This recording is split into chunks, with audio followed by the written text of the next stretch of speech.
சே, நான் சினிமாவில் நடிச்சிருக்கேன். அப்பா ஃபோன் பண்ணி சொல்லுவோம். இன்னைக்கு வேற படம் ரிலீஸ். சரி. பையன். ஹலோ அப்பா. ஏய் சொல்லுடா. அப்பா நான் படம் நடிச்சிருக்கேன். இன்னைக்கு ரிலீஸ். அப்படியா? என் நடிப்பு செம நடிப்பு. போய் பாருங்க. படம் நடிச்சிருக்கியா? செம நடிப்பா? என்ன இன்னைக்கு ரிலீஸா? அப்படியா? நான் இப்போ என் பையன் உன் படத்தை போய் பார்த்துடுறேன். சரி. ஐயோ என் பையன் படம் நடிச்சிருக்கா. ஐயோ என் பையன் நடிச்ச படம் இன்னைக்கு ரிலீஸ் ஆகுது. அதான் பார்க்க போறேன். நான் ஃபர்ஸ்ட் பாட்டு வந்துடுறேன். ரெண்டாவது பாட்டு வந்துடுறேன். கொஞ்சம் போட்டு வரேன். ரெண்டு போட்டு வரேன்.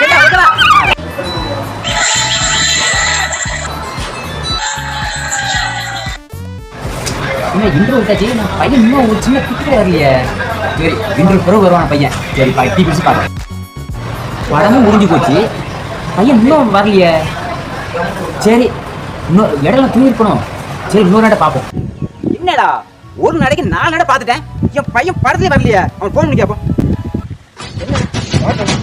அப்பா ஃபோன் பண்ணுறாங்க. ஹலோ. டேய் எங்கே இருக்கா? நீ படம் ரிலீஸ் ஆகணும். இன்னைக்கு படம் நடிகை பார்த்துட்டேன். ஒரு நடைக்கு 4 நட பார்த்துட்டேன். சின்ன பிட்டு கூட இல்லடா. அப்பா நான் பெரிய தீவிரவாதி. லாஸ்ட் வரைக்கும் நான் தலைமறைவாக தான் இருப்பேன். இதுக்கு நீ பிச்சை எடுக்கலடா.